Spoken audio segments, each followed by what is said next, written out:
Where to start treatment for pelvic floor therapy? I would always start with breathing. And I think most people think, well, I got that one wrong. I do my belly breathing. Belly breathing is so confusing to me because I don't know what that means to you. Clarifying terminology is so important. To me, belly breathing means you concentrate on your belly and you push your belly out. That is not correct. Belly breathing should be considered biological breathing. And biological breathing is what we understand by studying human babies. We automatically breathe that way. Human babies have thicker trunk. It's not because they're fat, but that's because they're utilizing their breathing apparatus correctly. When you do the breathing correctly, it is not just to be able to sustain life, but it's that breathing has so many different beautiful intelligences attached to it. It's kind of like having a computer with amazing softwares, but if you don't have the power cord to plug it in, you won't have access to it. So breathing is more than just you breathing in and out. When it comes to pelvic floor dysfunction, with breathing in, you're relaxing all the muscles on the inside of the pelvis, and it's the constriction of the muscles inside the reason why we breathe out.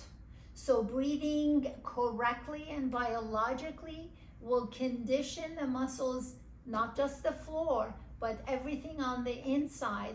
It allows it to relax and contract together. That's the key.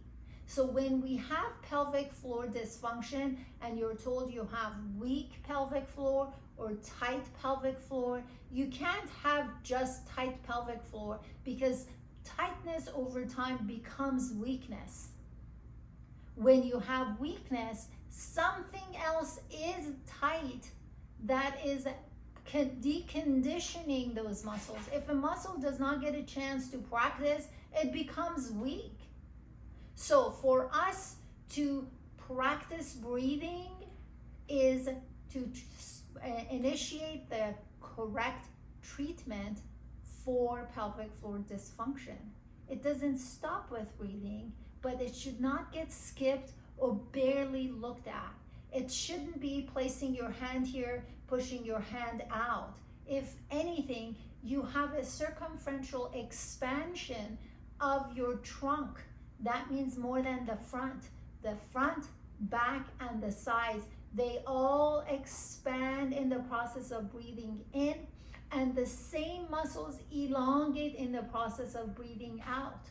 So with every proper breathing, your muscle fibers practice getting thicker and getting longer, because sometimes they do need to get thicker, and if you don't practice it, they kind of lose that ability.